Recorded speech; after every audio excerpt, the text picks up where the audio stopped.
میرا جینا میرا مرنا الہی تیری خاطر ہو. بسم اللہ الرحمن الرحیم. الحمد للہ وکفی وسلام علی عباده الذین اصطفى. اما بعد، اعوذ باللہ من الشیطان الرجیم. بسم اللہ الرحمن الرحیم. یا ایہا الذین آمنوا اتقوا اللہ حق تقاته ولا تموتن الا وانتم مسلمون. وقال رسول اللہ صلی اللہ علیہ وسلم: الحیاء شعبۃ من الایمان. صدق اللہ العظیم وصدق رسولہ النبی الکریم. اللہم صل علی سیدنا محمد وعلی آل سیدنا محمد وبارک وسلم. حیا باقی نہیں ہے زمانے کی آنکھ میں، حیا باقی نہیں ہے زمانے کی آنکھ میں، خدا کرے کہ تیری جوانی رہے بے داغ. محترم بھائیوں بزرگوں، علامہ اقبال رحمۃ اللہ علیہ کا یہ شعر میں نے ابھی پڑھا. حضرت فرماتے ہیں کہ حیا باقی نہیں ہے زمانے کی آنکھ میں. ہم یہ دیکھتے ہیں کہ بے حیائی، عریانیت، فحاشی اب ہم سب کے پاس ہیں، ہم سب کے گھروں میں ہے، معاشرے میں ہے. دوسروں کا کیا شکوہ کرنا. اوروں پہ معترض تھے جو خود پہ نگاہ ڈالی، اوروں پہ معترض تھے جو خود پہ نگاہ ڈالی، اپنے ہی دل کو ہم نے گنجے عیوب پایا. ہمارے ہی دل میں بے شمار عیوب موجود، لیکن اوروں پر معترض تھے. حیا باقی نہیں ہے زمانے کی آنکھ میں، حیا باقی نہیں ہے اب ہماری آنکھ میں. حیا اور ایمان یہ دونوں ساتھ چلتے ہیں، ساتھ میں رہتے ہیں. آپ صلی اللہ علیہ وسلم کا فرمان: ان الحیا والایمان قرناء جمیعا فاذا رفع احدهما رفع الاخر، کہ حیا اور ایمان دونوں آپس میں ساتھی ہیں. ایک اگر چلا جائے دوسرا بھی چلا جاتا ہے، ایک ختم ہو جائے دوسرا بھی ختم ہو جاتا ہے، ایک باقی ہے دوسرا بھی باقی رہتا ہے، ایک زندہ ہے دوسرا بھی زندہ رہتا ہے. حضرت نبی اکرم صلی اللہ علیہ وسلم کا فرمان: اذا لم تستحی فاصنع ما شئت، جب تیرے اندر حیا نہ رہے جو چاہے کر، جو دل چاہے کر. آج ہمارے اندر جو بے باکی ہے اور بے خوفی ہے، شرم و حیا، بڑوں کا لحاظ، چھوٹوں پر شفقت، یہ چیزیں دھیرے دھیرے جو ختم ہو رہی ہیں، اس کی بنیادی وجہ یہ ہے کہ ایمان میں کمزوری ہے. جب ایمان میں کمزوری ہوگی تو حیا میں بھی کمزوری ہوگی. ایمان اگر مضبوط ہوگا تو حیا بھی مضبوط ہوگی، یا حیا مضبوط ہوگی تو ایمان بھی مضبوط ہوگا. اس لیے کسی ڈیز وغیرہ سے متاثر امت مسلمہ کو نہیں ہونا چاہیے. وہ لوگ متاثر ہوں جن کے یہاں کوئی نظام زندگی نہیں ہے، جن کے پاس قرآن نہیں ہے، جن کے پاس رسول اللہ صلی اللہ علیہ وسلم کی جیسی عظیم الشان بابرکت ذات اور ان کی تعلیمات نہیں ہیں. وہ لوگ متاثر ہوں، وہ لوگ سکون ڈھونڈیں، انٹرٹینمنٹ کریں اور سکون تلاش کریں. ہمارے لیے تو سکون کا اعلان قرآن میں ہے: الا بذکر اللہ تطمئن القلوب. اچھی طریقے سے یاد رکھو کہ اللہ کی یاد سے ہی دلوں کو سکون ملتا ہے. نہ دنیا سے، نہ دولت سے، نہ گھر آباد کرنے سے تسلی دل کو ملتی ہے، خدا کو یاد کرنے سے. خدا کو بھول کر کہیں سکون مل جائے یہ ناممکن ہے. وقتی طور پر کچھ ہنسی مذاق ٹھٹھا کر لیں گے، لیکن پھر جب تنہائی ہوگی اور وہ محفلیں جب ختم ہوں گی تو وہی اجڑا ہوا دل، وہی پریشان دماغ اور بے چین راتیں ہمارے سامنے ہوں گی. تو اس لیے میرے بھائیوں بزرگوں، آج 9 تاریخ ہے. ہمارے ملک میں طرح طرح کے ڈیز آتے رہتے ہیں. جو ہم زندہ ہیں جہاں پر بھی ہیں وہاں پر آتے رہتے ہیں، لیکن ہمارے سامنے ابھی 14 فروری کی شکل میں حیا سوز معاملات سامنے آتے ہیں، باتیں آتی ہیں. بے حیائی کا دن منایا جاتا ہے، تو ہم اس سے بالکل اپنے آپ کو دور رکھیں، اپنی اولاد کی فکر کریں. بلکہ بعض دانشوروں نے یہ کہا کہ اس دن اپنی چھٹی کر لو اور اپنی اولاد کے موبائل اپنے سامنے رکھ لو. چھٹی کرو اور اپنے اولاد کی موبائل اپنے سامنے رکھو اور سب کچھ ان کا چالو رکھو. Net on. آف رہے گا تو کوئی میسج نہیں آئے گا نا. نیٹ آن رکھو اور پھر دیکھو کہ کیا کارستانی چل رہی ہے. آپ ان کے باپ ہیں, آپ ان کے ذمہ دار ہیں, آپ ان کے نگران ہیں, آپ راعی ہیں, وہ رعایا ہیں اور آپ مسئول ہیں. آپ سے پوچھا جائے گا قیامت کے دن کلکم راعٍ وکلکم مسئول عن رعیتہ. ہر ایک کو اس کے ماتحتوں کے بارے میں سوال ہوگا اور یہ تو ہماری اولاد ہیں. تو سامنے رکھو. بیٹی تہجد گزار ہے, کوئی بات نہیں. بیٹا باشرہ ہے, کوئی بات نہیں. اپنے سامان کی حفاظت خود کریں, کسی کو چور نہ سمجھیں. اپنے سامان کی حفاظت خود کریں, کسی کو چور نہ سمجھیں. اپنی اولاد کی نگرانی خود کریں, کسی پر الزام نہ لگائیں. دیکھو اور چھٹی کرو. ایک دن سے کیا ہو جاتا ہے, کہیں جانا ہو جائے تو چھٹی ہو جاتی ہے نا. تو یہ ایسا نہ ہو کہ ہم غفلت میں ہوں اور معاملہ اپنے ہاتھ سے نکل جائے. ایسا نہیں ہونا چاہیے. تو بعض دانشوروں نے کہا کہ اس تاریخ کو چھٹی کرو اور اپنے بچوں کے موبائل اپنے سامنے رکھو, دیکھو کیا میسجز آتے ہیں. اگر سب مطمئن ہے, مطمئن والا معاملہ ہے, بہت اچھی بات ہے. اللہ کا شکر ادا کرو, بچوں کی حوصلہ افزائی کرو اور کوئی کمی کوتاہی نظر آتی ہے تو ان کو سمجھاؤ, بجھاؤ اور کہو کہ اسلام میں بہترین طریقہ نکاح کا موجود ہے, اس کو اپناتے ہیں اور بے حیائی اور حرام کاموں سے بچتے ہیں اور دنیا آخرت کی ذلت سے بچتے ہیں. ان کو سمجھاؤ. اسلام نے ہمیں یہ دیا ہے. اور دوسری دنیا کی جو تہذیبیں ہیں وہ کوئی تہذیب نہیں ہے, بس وہ ایک زندگی گزارنے کا ایک سامان ہے ان کے پاس, باقی کچھ بھی نہیں. نہ سکون ہے, نہ اطمینان ہے. بلکہ ویسٹرن کلچر کے لوگ خود پریشان حال ہیں کہ ان چیزوں پر کسی طریقے سے روک لگائی جائے, لیکن معاملہ ہاتھ سے نکل چکا ہے ان کے. اس لیے ان کے یہاں پر ایسا ہے کہ اگر ڈیورس دو گے تو آدھی پراپرٹی دینی پڑے گی بیوی کو. ہمارے یہاں ایسا ہے, اسلام میں ایسا نہیں. تو وہ انہوں نے ایسے سخت قوانین اس لیے بنائے ہیں تاکہ طلاقیں نہ ہوں.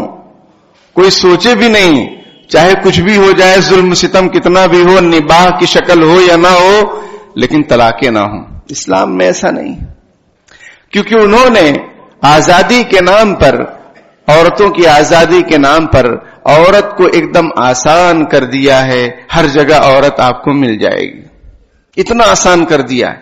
اور پھر ان عورتوں کا حال, اس میں نقصان جو ہے سب سے زیادہ خواتین کا ہے کہ وہ اگر آسانی سے میسر ہو رہی ہیں تو پھر وہ ان کی حیثیت آگے چل کر ایک ٹیشو پیپر جیسی رہ جاتی ہے کہ استعمال کر کے لوگ چھوڑ دیتے ہیں.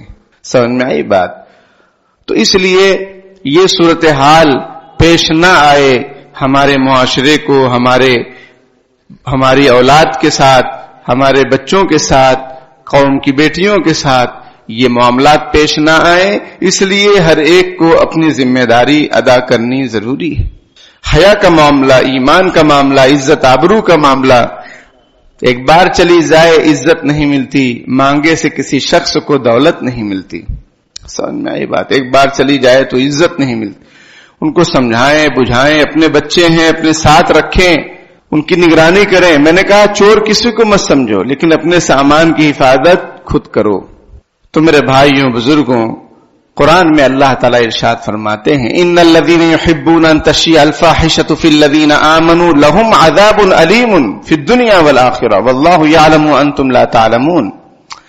کہ اللہ تعالیٰ فرماتے ہیں کہ جو لوگ یہ چاہتے ہیں کہ بے حیائی عام ہو, پھیلے, فحاشی پھیلے, وہ پھیلانے کو پسند کرتے ہیں, ان کے لیے دنیا آخرت میں دردناک عذاب ہے. اس لیے کہ اللہ منع کرتا ہے ان اللہ یأمر بالعدل والاحسان وایتاء ذی القربى وینہی عن الفحشاء والمنکر والبغی. اللہ منع کرتا ہے بے حیائی سے, سمجھ میں آئی بات, بری باتوں سے اور ظلم ستم سے. اور ہوتا یہ ہے کہ پھر اگر ہم اپنے بچوں کی نگرانی نہیں کریں گے, بچیوں کی فکر نہیں کریں گے, صرف بڑے بڑے اسکولوں میں, کالجوں میں برقع دلا دینے سے ذمہ داری ادا نہیں ہو جاتی ہے, بلکہ چوکسی رکھنی پڑتی ہے, نظر رکھنی پڑتی ہے. سمجھ میں آئی بات؟ ہر پہلو پر نظر رکھیں. اور بچیوں کا معاملہ بہت نازک ہوتا ہے.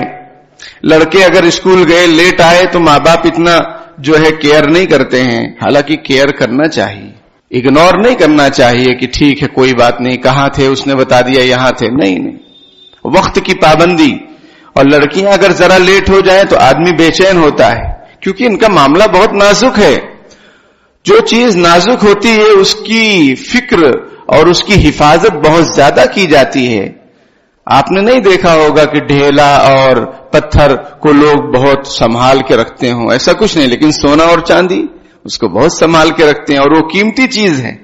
اس کو کھلے میں نہیں رکھتے ہیں, عام جگہ پر نہیں رکھتے ہیں, بہت حفاظت سے اس کے باکس بنے ہوئے ہوتے ہیں, اس میں رکھا جاتا ہے, تجوری میں رکھا جاتا ہے.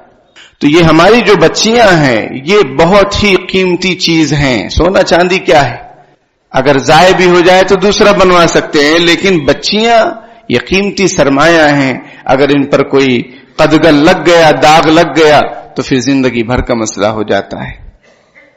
اور پھر آج کل سوشل میڈیا کا دور ہے, موبائل کا دورہ ہے, اس میں فوٹوز وغیرہ لے لی جاتی ہیں, اس میں ویڈیو بنا لیا جاتا ہے, پھر بلیک میل کیا جاتا رہتا ہے, اور پیرنٹس کو, ماں باپ کو کچھ فکر بھی نہیں ہوتی ہے, کچھ معلوم بھی نہیں ہوتا ہے, اور وہ بیچاری کہیں پھنسی ہوئی ہے, پریشان حال ہے. تو کیوں موقع دیں ہم نے پہلے بھی کہا تھا, بلکہ بار بار ہم نے کہا ہے, پھر کہتے ہیں, اسلامی تہذیب کے دائرے میں رہتے ہوئے ادارے قائم کرنے کی ضرورت ہے. اسلام تعلیم سے نہیں منع کرتا ہے, لیکن بے حیائی سے منع کرتا ہے, کو ایجوکیشن سے منع کرتا ہے, ڈیز منانے سے منع کرتا ہے, غلط دوستیوں سے منع کرتا ہے, زنا سے منع کرتا ہے. کہتا ہے لا تقربوا الزنا, لا تفعلوا الزنا, نہیں کہ زنا مت کرو, نہیں, زنا کے قریب بھی مت جاؤ, وہ اسباب مت اختیار کرو جو تمہیں زنا کے اندر مبتلا کر دیں. اور وہ اسباب کیا ہیں؟ دیکھنا, دیکھنے سے شوق پیدا, شوق سے پیدا طلب. سمجھ میں آئی بات؟ ایک دوسرے کو دیکھنا. مردوں کو کیوں یہ حکم دیا قرآن نے کہ قل للمؤمنین یغضوا من ابصارہم, کہ مردوں سے کہہ دو کہ اپنی نگاہوں کو جھکا کے رکھیں. عورتوں کو بھی حکم دیا کہ وہ بھی اپنی نگاہوں کو جھکا کے رکھیں. سمجھ میں آئی بات؟ کیوں؟ اس لیے کہ نگاہ ایسی چیز ہے کہ یہ جب پڑ جاتی ہے, یہ دیکھ لیتی ہیں, تو اس کا سکون سارا غارت ہو جاتا ہے. صلہ عشق مجازی کا, صلہ عشق مجازی کا وہ ایک حضرت مولانا شاہ حکیم محمد اختر رحمۃ اللہ علیہ کا شعر ہے کہ صلہ عشق مجازی کا ارے کیسا ہے, کیسا ہے ارے توبہ. صلہ عشق مجازی کا کیسا ہے ارے توبہ, صنم سوتے رہتے ہیں عاشق روتا رہتا ہے. سمجھ میں آئی بات؟ یہ عشق مجازی کا صلہ. عشق حقیقی یعنی اللہ سے عشق, یہ تو سکون دیتا ہے, یہ تو دنیا آخرت چمکا دیتا ہے. جب تک بکے نہیں تھے کوئی پوچھتا ہی نہیں تھا, تم نے خرید کر انمول کر دیا. یہ اللہ پر جب صحابہ کرام مٹ گئے, مٹ گئے صحابہ کرام اللہ پر, تو پوری دنیا میں انمول ہیں. وہ ہدایت کے ستارے ہو گئے, وہ رہنما ہو گئے, امیر المؤمنین ہو گئے. ورنہ اس سے پہلے کوئی ان پر حکومت نہیں کرنا چاہتا تھا, اتنے اجڑ قسم کے لوگ تھے وہ. علامہ اقبال نے لکھا ہے ساری تفصیلات. لیکن اللہ پر مٹ گئے تو اللہ نے ان کو جو ہے بلند کر دیا اور فاتح بنا دیا. تو میرے بھائیوں, بزرگوں, وہ غالب کا شعر ہے کہ عشق نے غالب نکما کر دیا, ورنہ ہم بھی آدمی تھے کام کے. یہ تو غالب کا شعر. حضرت مولانا شاہ محمد احمد پرتاپ بڑی رحمت اللہ علیہ, جو اللہ, بہت بڑے اللہ والے, بہت بڑے بزرگ, ابھی کچھ مہینوں پہلے داروگہ مسجد میں مولانا قمر الزماں صاحب الہ آبادی دامت برکاتہم آئے تھے. تو وہ ان کی صحبت میں تقریباً 20 سال رہے, ان کے ساتھ, ان کی خدمت میں. مولانا محمد احمد صاحب پرتاپ بڑی رحمت اللہ علیہ, ان کی کتاب ہے فیضان محبت اشعار کی, اس میں ایک شعر ہے کہ عشق نے احمد مجلہ کر دیا, ورنہ ہم بھی آدمی تھے نام کے. غالب کو جواب دیا حضرت نے کہ اللہ کے عشق نے ہم کو روشن کر دیا, ورنہ ہم بھی آدمی تھے نام کے, صرف نام کے آدمی تھے. تو میرے بھائیوں, بزرگوں, محبت کرنے والی جو ذات ہے، جس سے محبت کی جائے، جو ہمیشہ وفاداری کا معاملہ کرے گی، کبھی تنہا نہیں چھوڑے گی، اور بے شمار احسانات اس کے ہم پر. سمجھ میں آئی بات؟ اور ہر جگہ ہمارے نفع نقصان کا وہ مالک وہ اللہ تعالی ہے. دنیا کے جو محبوب ہیں ان کو فنا ہے، بقا نہیں ہے، وہ مر جائیں گے، قبرستان چلے جائیں گے. آپ کیا کریں گے پھر؟ دھوکہ دے سکتے ہیں.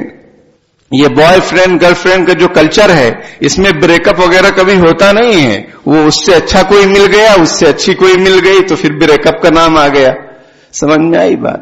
ورنہ بریک اپ کیا، سچی محبت تو ہر حال میں ہوتی ہے. سمجھ میں آئی بات؟ لیکن سچی محبت کہاں ہے؟ وہاں پر مطلبی محبت ہے، اور یہ سب حرام ہے. اور اگر اللہ نے چونکہ یہ جذبہ رکھا ہے انسان کے دل میں کہ وہ محبت کرے اور محبت کرتا ہے، ہونا تو یہ چاہیے کہ اللہ سے، رسول اللہ سے، کتاب اللہ سے، اولیاء اللہ سے محبت ہو، اپنے ماں باپ سے، اپنی اولاد سے، اپنی بیویوں سے محبت ہو. یہ محبت کا جائز اور بہترین استعمال ہے. لیکن ناجائز محبت کا جذبہ اگر دل میں پیدا ہو رہا ہے تو اس کا حل بھی اسلام نے یہ بتلایا ہے کہ شادی کر لو. شادی کر لو. اب ایک شادی کیے ہو پھر بھی محبت ہو رہی ہے تو دوسری شادی کر لو. حرام مت کرو، حرام کاری مت کرو، کیونکہ اگر حرام کاری کرو گے اور پکڑے گئے تو ٹھکائی الگ سے، بے عزتی الگ سے. سمجھ میں آئی بات؟ اور بہت ساری پریشانیاں، اور حلال طریقے سے محبت کرو گے، اور جو اللہ اور رسول نے طریقہ بتلایا، کوئی شرمندگی اور ذلت کی بات نہیں. لوگوں نے کی ہیں کہ نہیں شادیاں کی، یہ شادی 2-3 شادی پاپ ہے؟ پاپ تھوڑی ہے. پاپ ہوتا تو قرآن میں حکم کیوں ہوتا؟ قرآن میں اجازت کیوں ہوتی؟ پاپ نہیں ہے یہ تو تمہاری آسانی کے لیے اللہ پاک نے رکھا ہے. دین کو اللہ نے مشکل نہیں بنایا. ما جعل علیکم فی الدین من حرج. اللہ نے دین میں کوئی تنگی رکھی ہی نہیں ہے، آسانی ہی آسانی ہے. شرط یہ ہے کہ حقوق ادا کرو، اور شرط یہ ہے کہ عدل و انصاف کرو. یہ نہیں کہ ایک بیوی کو بالکل وقت نہیں دیتے، پوچھتے بھی نہیں، اور دوسری کے چکر میں پڑے ہوئے ہیں. یہ ظلم و ستم ہے.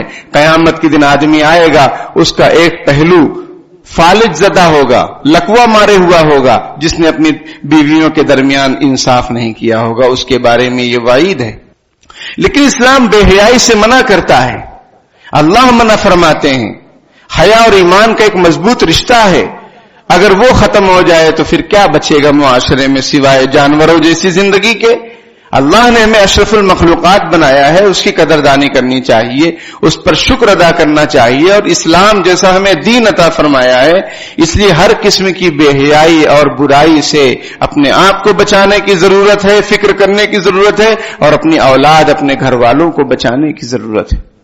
بالکل موقع نہ دیا جائے. تو جیسا کہ میں عرض کر رہا تھا کہ ہمیں ایسے اداروں کی ضرورت ہے جس میں مکمل حیا کے ساتھ، کہ بچیاں ہیں تو ان کو کوئی خاتون علم دے رہی ہیں، پڑھا رہی ہیں، بچے ہیں تو ان کو کوئی جینٹس ٹیچر پڑھا رہے ہیں. سمجھ میں آئی بات؟ ورنہ صورتحال کیا ہے وہ آپ کو اچھی طریقے سے معلوم ہے. ہم دیکھ رہے ہیں، آئے دن دیکھ رہے ہیں، اخباروں میں پڑھ رہے ہیں، معاشرے میں سب واقعات پیش آ رہے ہیں. کیونکہ جب فطرت کے خلاف اٹھو گے اور فطرت کے خلاف چلو گے، اللہ کے جو نظام ہے اس سے اگر ہٹو گے، تو اس میں چین و سکون اور برکت اور رحمت کا تصور بھی مت کیجئے. تصور بھی نہیں کر سکتے ہم کتنی خرابیاں پیدا ہوں گی. ایجوکیشن ضروری ہے، تعلیم ضروری ہے، تو کیوں نہ ہمارے معاشرے کے جو با اثر افراد ہیں، جن کو اللہ نے صلاحیتوں سے نوازا ہے، پیسے سے نوازا ہے، جن کے پاس زمین جائیداد ہے، وہ ایسے ادارے کیوں نہیں قائم کرتے؟ کیوں وہ اسلام کی دھجیاں اڑا رہے ہیں اور پھر اپنی بھی دھجیاں اڑ رہی ہیں؟ یا ایھا الذین آمنوا ان تنصروا اللہ ینصرکم ویثبت اقدامکم. اے ایمان والو، تم اللہ کی مدد کرو، اللہ تمہاری مدد کرے گا اور تمہارے قدموں کو جما دے گا، تمہارے دلوں کو سکون عطا فرمائے گا، قرار نصیب فرمائے گا، استقامت عطا فرمائے گا. لیکن کب؟ جب تم اس کی مدد کرو. اس کی مدد کرنے کا کیا مطلب؟ اس نے جو دین دیا ہے، اس نے جو پیغمبر دیا ہے، اس کے طریقے پر چلو. کہ محمد سے وفا تو نے تو ہم تیرے ہیں، کی محمد سے وفا تو نے تو ہم تیرے ہیں، یہ جہاں چیز ہے کیا لوح و قلم تیرے ہیں۔ آج ہماری بربادی، ہماری پشیمانی، ہماری پریشانی پر دنیا ہنس رہی ہے۔ ہماری مسجدیں محفوظ نہیں ہیں، ہمارے اکابر کی قبریں محفوظ نہیں ہیں، اولیاء اللہ کی قبریں محفوظ نہیں ہیں، اور مسلمانوں کی جان مال عزت آبرو محفوظ نہیں ہے، ہماری خواتین برقعے والیاں محفوظ نہیں ہیں۔ کیا ہم نے نہیں سنا کہ راجستھان کے اسکول میں کسی پنڈت بابا نے کیا کہا کہ برقع وغیرہ یہاں نہیں چلے گا، اور لڑکیوں نے کیا کہا کہ ہم آتے ہیں اسکول میں اور برقع اتار دیتے ہیں۔ کیوں اتار دیتے ہیں برقع؟ کیا ہمارے پاس اسکول نہیں ہے؟ ہمارے پاس پیسے نہیں ہیں؟ کیا ہمارے پیسے کس لیے ہیں؟ دکھلانے کے لیے ہیں؟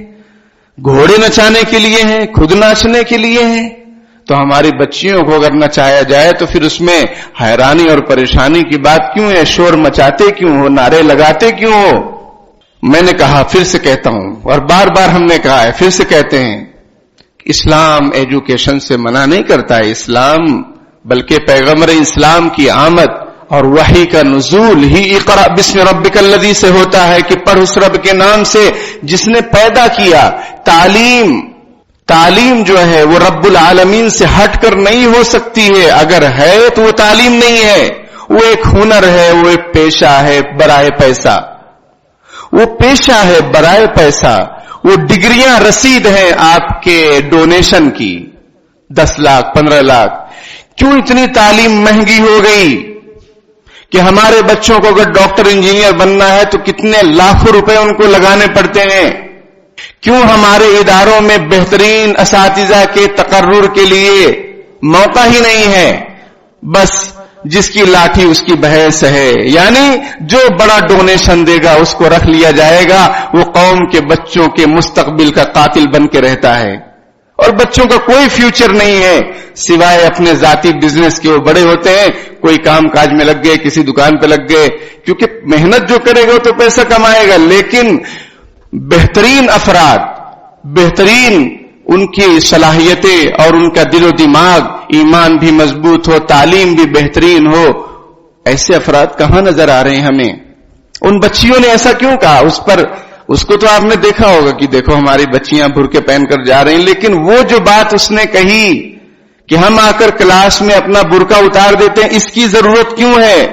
کیا اسلام میں اس کی اجازت ہے کہ تعلیم میں جب مسجد میں آئے تو برقع اتار دیں اور گھر میں آئے تو مطلب یہ کہ سب کے سامنے برقع اتارنے کی ضرورت کیوں ہے ان کو؟ اور ہمارے اسلام کے نام پر بنے ہوئے اداروں پر بیٹھے ہوئے ظالم لوگ یہ کہتے ہیں کہ برقع وغیرہ نہیں، پردہ وغیرہ باہر، ٹوپی وغیرہ باہر، تو تم اسلام سے باہر ہو، تم اسلام سے باہر ہو، تم اسلام سے باہر ہو۔ تمہیں اللہ رب العالمین کے پیغام اور پیام اور قرآن کے حکم سے اتنی چڑ ہے؟ کیا کہتا ہے قرآن؟ یا ایھا النبی قل لازواجک وبناتک ونساء المؤمنین یدنین علیہن من جلابیبہن، کہ اے نبی، آپ اپنی بیٹیوں سے کہیے، اپنی بیویوں سے کہیے، مسلمان عورتوں سے کہیے کہ جب باہر نکلیں تو اپنے آپ کو مکمل حجاب میں کر لیں۔ حجاب کا یہ تصور اور یہ معنی کہ اوپر سے برقع ڈال لو چہرہ کھلا رہے، یہ ہماری تشریح ہے، اسلام کی تشریح نہیں ہے، قرآن کی تشریح اور تفسیر نہیں ہے، یہ ہمارا بنایا ہوا اسلام ہے، یہ اللہ کا بنایا ہوا قانون نہیں ہے۔ جیسا کہ ہم یہ دیکھتے ہیں معاشرے میں کہ برقع پہنتی ہیں خواتین لیکن چہرہ کھلا ہوا ہے، چہرہ مرکز حسن ہے، یہ چھپا ہونا فرض ہے غیروں کے سامنے۔ تو میرے بھائیوں بزرگوں، کیا کہا جائے؟ قوم ہے کہ عمل کرنے کے لیے تیار نہیں ہے، اور دوسری قومیں ہیں کہ ہم پر ٹوٹ پڑی ہیں اور ہماری کوئی حیثیت ان کے درمیان نہیں رہ گئی ہے۔ مولانا ابوالکلام آزاد رحمت اللہ علیہ نے تقسیم ہند کے موقع پر جو بات کہی تھی وہ یہی کہی تھی کہ ارے تم کہاں چلے جا رہے ہو اپنے بھائیوں کو اور اپنے وطن کو چھوڑ کر؟ اگر تم چلے جاؤ گے تو یہاں پر مسلمان بن بلائے مہمان کی طرح رہ جائے گا۔ آج وہی صورتحال ہے کہ ہم بن بلائے مہمان کی طرح ہیں کہ جس کو کچھ پتہ ہی نہیں ہوتا ہے کہ وہ کس کے گھر میں جائے، کہاں کھانا طلب کرے، سمجھ میں آئی بات؟ کون اس کی مہمان نوازی کرے، اس کو کچھ بھی عطا پتہ نہیں ہوتا ہے، وہ ادھر ادھر گھومتا رہتا ہے۔ یہ ہماری حیثیت ہم نے بنا لی ہے۔ میرے بھائیوں بزرگوں، آپس میں اپنی فکروں کو ایک کیجئے، بیٹھیے، بیٹھکیں آپ کی ہیں، بیٹھیے، اس میں فکری باتیں کیجئے کہ ہماری قوم کا کیا ہوگا، ہمارا کیا ہوگا، ہم لوگ نماز کتنا پڑھ رہے ہیں، ہمیں کلمہ کتنا یاد ہے، وضو کے فرائض یاد ہیں کہ نہیں، غسل کے فرائض یاد ہیں کہ نہیں۔ اگر ابھی سروے کیا جائے، میں ہی اگر لوگوں کو پکڑ کے پوچھوں کہ چلو بتاؤ غسل میں کتنے فرض ہیں، وضو میں کتنے فرض ہیں، تو مشکل ہو جائے گا بتانا۔ کیوں مشکل ہے؟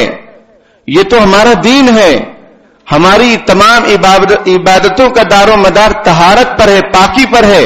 اگر پاکی نہیں ہے، آپ کا اعتکاف صحیح نہیں۔ اگر جو ہے کوئی کسی پر غسل فرض ہو جائے اور پھر وہ مسجد میں رہ سکتا ہے؟ نہیں رہ سکتا ہے۔ وہ طواف کرنا صحیح نہیں اس کا، اس لیے کہ طواف کے لیے بھی وضو ہونا ضروری ہے۔ نماز صحیح نہیں، کوئی چیز صحیح نہیں۔ قرآن نہیں چھو سکتا ہے، لا یمسہ الا المطہرون، بہت پاکیزہ لوگ ہی قرآن کو چھو سکتے ہیں۔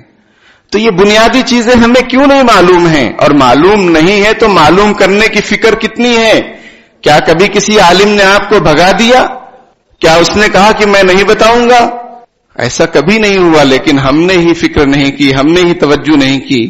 شکوہ ظلمت شب سے کہیں بہتر ہوتا کہ اپنے حصے کی کوئی شمع جلاتے جاتے۔ اپنی ذمہ داری ادا کیجیے۔ اللہ نے جو آپ کو صلاحیت دی ہے، جس لائن سے صلاحیت دی ہے، قوم و ملت کے لیے، ملک و ملت کے لیے کھپا دیجیے۔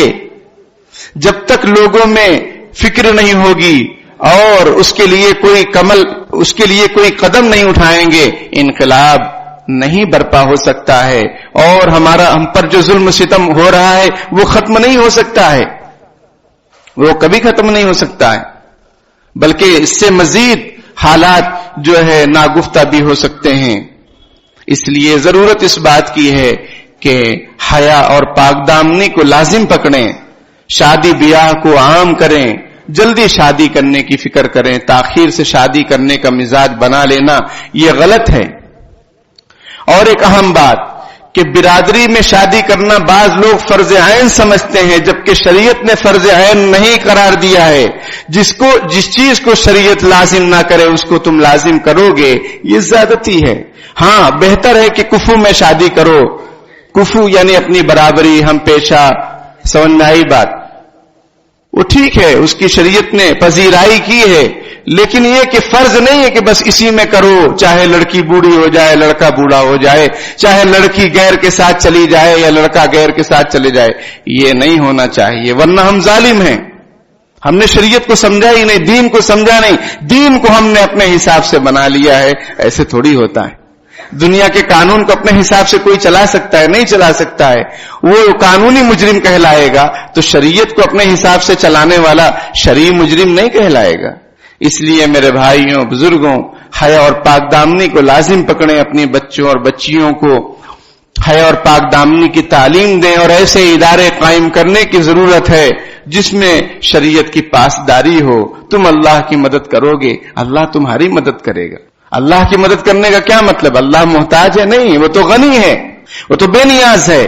اس کے دین کی مدد کرو، اس کے بندوں کی مدد کرو، مظلوموں کی مدد کرو، بے حیائی کو ختم کرو، جو اللہ حکم دے رہا ہے۔ ان اللہ یأمر بالعدل والاحسان، ہر خطبے میں آپ اس آیت کو سنتے ہیں، اللہ حکم دیتا ہے عدل و انصاف کی۔ ان اللہ یأمر بالعدل والاحسان، حسن سلوک سب کے ساتھ، سب کے ساتھ، سب کے ساتھ، غیروں کے ساتھ بھی، سب کے ساتھ، والاحسان، جانوروں کے ساتھ بھی، کہ جب ذبح کرو تو تیز دھار چھری سے ذبح کرو، حدیث شریف میں اس کا موقع نہیں ہے۔ احسان ہر ایک پر اللہ نے، ان اللہ کتب الاحسان علی کل شیء، آپ صلی اللہ علیہ وسلم فرمائے ہر چیز پر اللہ نے احسان کو، یعنی اچھے کام کو، عمدگی سے کسی کام کو کرنے کو اللہ نے لازم کر دیا۔ ان اللہ یأمر بالعدل والاحسان وایتاء ذی القربى، رشتہ داریوں کو ان کے حقوق ادا کرو، ان کو حق دو، رشتہ داریوں کو ان کو ٹائم دو، ان کو پیسہ دو، ان کی خدمت کرو۔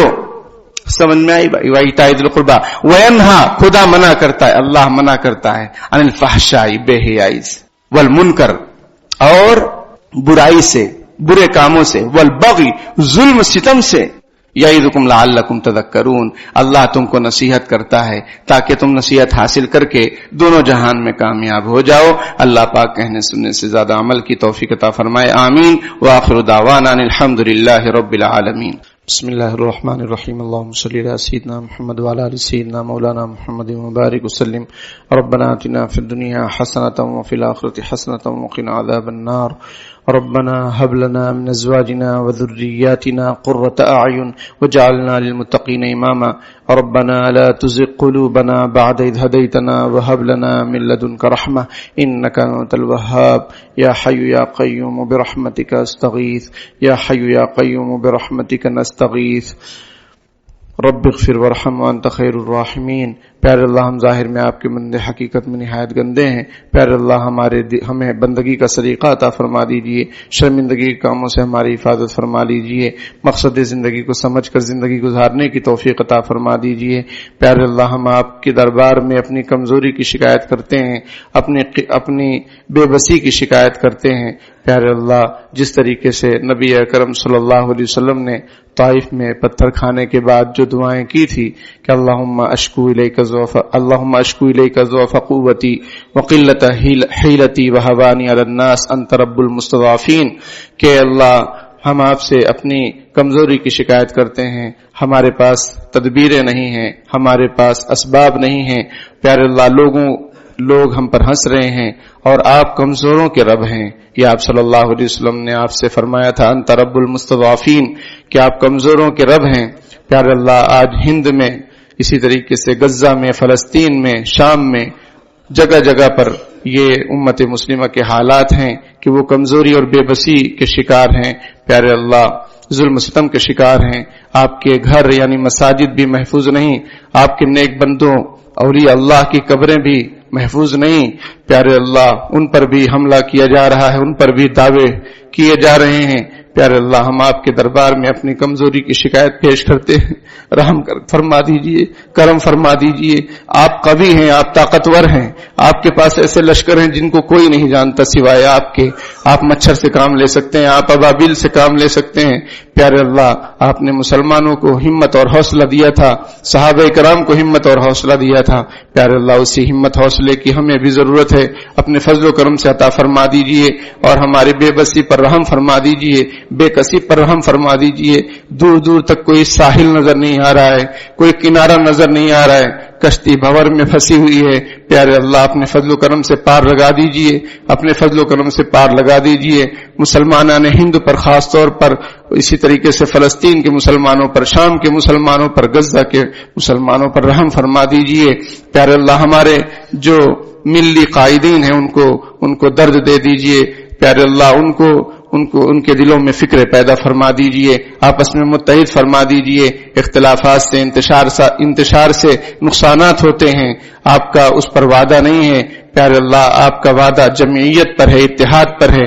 پیارے اللہ، ہم امت مسلمہ کو متحد فرما دیجئے اور ایک دوسرے کے نقصان کو سمجھنے والا بنا دیجئے، ایک دوسرے کے درد کو محسوس کرنے والا بنا دیجئے۔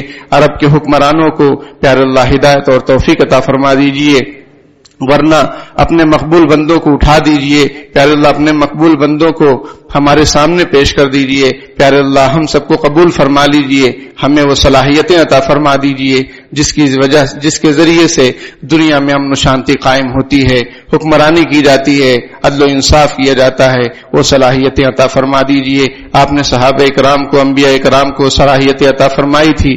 پیارے اللہ، ہم کمزور بندے ہیں، ہم کو بھی وہ صلاحیتیں عطا فرما دیجئے۔ ظلم ستم سے اس دیش کی دھرتی عاجز ہو چکی ہے۔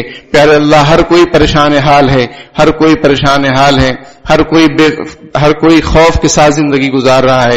پیارے اللہ، امن و شانتی کو قائم اور دائم فرما دیجئے، ہمیں قبول فرما لیجئے۔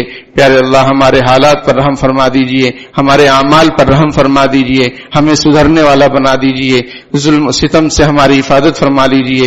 پیارے اللہ، مدارس کی، مساجد کی، دینی جگہوں کی، پیارے اللہ، مسلمانوں کی جائیداد، مسلمانوں کی جان مال عزت آبرو، تمام چیزوں کی اپنے فضل و کرم سے حفاظت فرما لیجئے، اپنے لشکر سے حفاظت فرما لیجئے۔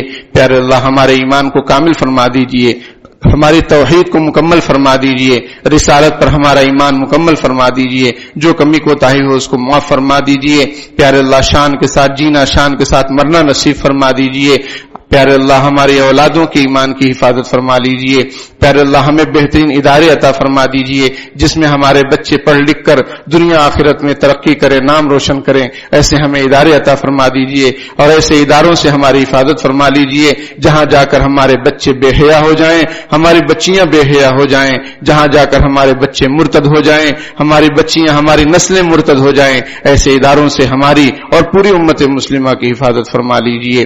پیارے اللہ جان مال کو صحیح جگہ استعمال کرنے کی توفیق عطا فرما دیجئے، فضول خرچی سے ہماری حفاظت فرما لیجئے، جو بیمار ہیں ان کو شفا کامل عطا فرما دیجئے، جو ناجائز قید و بند میں پکڑے ہوئے ہیں انہیں باعزت رہائی نصیب فرما دیجئے، جو بے روزگار ہیں ان کو بہترین حلال پاکیزہ روزگار نصیب فرما دیجئے، پیارے اللہ جو مقروض ہیں غیب سے ان کے قرضوں کی ادائیگی کی شکلیں پیدا فرما دیجئے، ہمارے مرحومین کی مغفرت فرما دیجئے، ان کے درجات کو بلند فرما دیجئے، ان کے جو نیک خواہشات تھیں ان پر ہمیں چلنے کی توفیق عطا فرما دیجئے، ہم سب کو موت سے پہلے موت کی تیاری کرنے کی توفیق عطا فرما دیجئے۔ پیارے اللہ آپ کے گھر جو مساجد ہیں، پیارے اللہ ہماری جو مساجد ہیں ان کی اپنے فضل و کرم سے حفاظت فرما لیجئے، امت مسلمہ کو متحد فرما دیجئے، طاقت اور قوت نصیب فرما دیجئے، اختیارات نصیب فرما دیجئے، اس قابل بنا دیجئے۔ جزا اللہ عنا محمد صلی اللہ علیہ وسلم ما هو اہلہ برحمتک یا رب۔